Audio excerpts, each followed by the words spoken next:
Okay, let's dive right into this explainer. Today, we're looking at a piece of an ancient text that honestly reads way less like your standard mythology and a whole lot more like a high-stakes psychological sting operation. Seriously, right out of the gate, this epic presents us with an absolute masterclass in reading human behavior. So, picture this. You're a powerful king hosting a group of mysterious guests.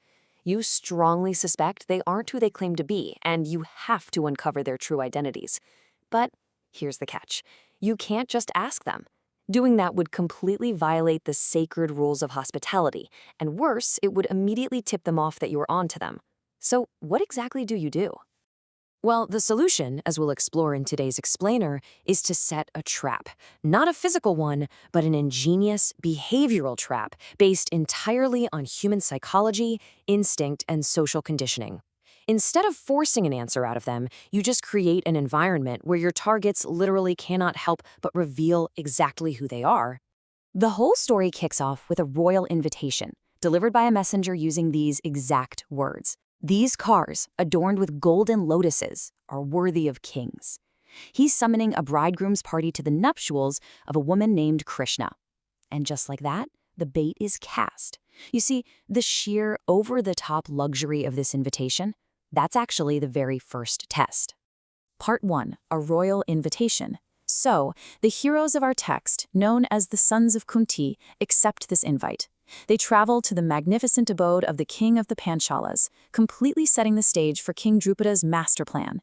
Now, the heroes fully believe they're operating in total secrecy, safely hidden away in their humble disguises. But Drupada, oh, he's already 10 steps ahead.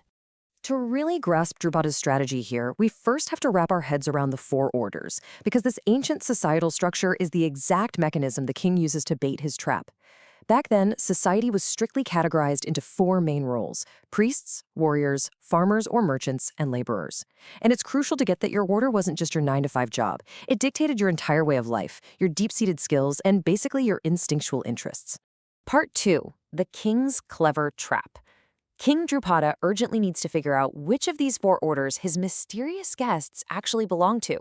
So he meticulously prepares this massive, sprawling collection of specific articles representing each order, and he just scatters them all throughout his great halls. Look at how he lays this out. Drupada strategically places these items to tempt every single specific class. For the farming and labor classes, he leaves out seeds, agricultural tools, and even cattle. For the artisans and merchants, he puts out art supplies, fine cloths, and carpets. And then, for the warriors, he displays an array of devastating weapons. We're talking shining shields, swords, scimitars, and, get this, even ancient rockets. He's basically built a psychological labyrinth right in his living room. Part 3. Enter the disguised heroes. The tension is really building now. Kunti and Krishna are warmly welcomed into the inner apartments by the ladies of the household. But meanwhile, the king, his son, his friends, and all his ministers are eagerly waiting, just watching like hawks, as the disguised men finally step into the main hall. Every single eye is on them. Now, according to the source text, these guys are wearing humble deer skins, trying their absolute hardest to look like simple, poor ascetics. But they walk with the sportive gait of a lion, they have eyes like mighty bulls, and these incredibly broad shoulders. You can almost imagine the comedic contrast here, right? Like no flimsy deerskin is going to hide that overwhelming, jacked physical presence. The entire court was thrilled just looking at them. Part 4. The revealing choice. Let's move to the climax of the story and see what happens when the men actually interact with this carefully laid out environment. It's time to find out if the sheer psychological pressure of this wealthy, royal setting is enough to crack their ascetic disguise. And the heroes act incredibly methodically, which is super telling. Step 1, they sit down without a hint of awkwardness or hesitation on these incredibly costly seats, arranging themselves with perfect fearlessness based on their ages. Step 2, they dig into a massive feast of costly food served on pure gold and silver plates. Step 3, they finish up this royal dinner. And then step 4, this is the critical moment. They stand up and confidently just walk right past all the standard agricultural items, the fine cloths and the leisure goods. So, out of all those carefully selected items, the seeds, the cozy beds, the artistic tools, and the sporting goods scattered everywhere, what do you think these men, dressed in simple deerskins, naturally gravitate toward? what actually catches their eye. The utensils of war. The crucial point here is that they completely, utterly ignore the civilian items. Instead, they immediately start checking out the utensils of war with deep, undeniable interest. They literally can't help themselves.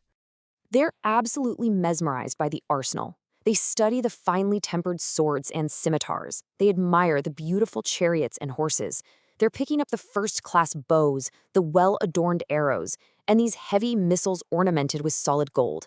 The text even specifically points out that they were fascinated by the darts, ancient rockets, and battle axes. I mean, this intense, highly specific focus instantly confirms their deep-seated affinity for battle. King Drupada's trap worked flawlessly. Seeing their unfeigned expert interest in weapons of war, Drupada and his ministers understood immediately that the sons of Kunti were of royal warrior blood. The text says they became exceedingly glad. It just proves that, sure, you can dress a warrior in deerskin, and yeah, you can strip them of their wealth, but you absolutely cannot hide their fundamental nature from a well-placed test of character. As we wrap up this explainer, I really want to leave you with this thought. Drupada knew that environment dictates action, and that our true character kind of leaks out when we aren't paying attention. So in our own lives, when presented with a room full of choices, what do our instinctual selections reveal about who we truly are? When the masks are on, where do our eyes naturally wander? Think about it. Thanks for exploring this fascinating strategy with me, and I hope it changes the way you look at the choices you make every single day.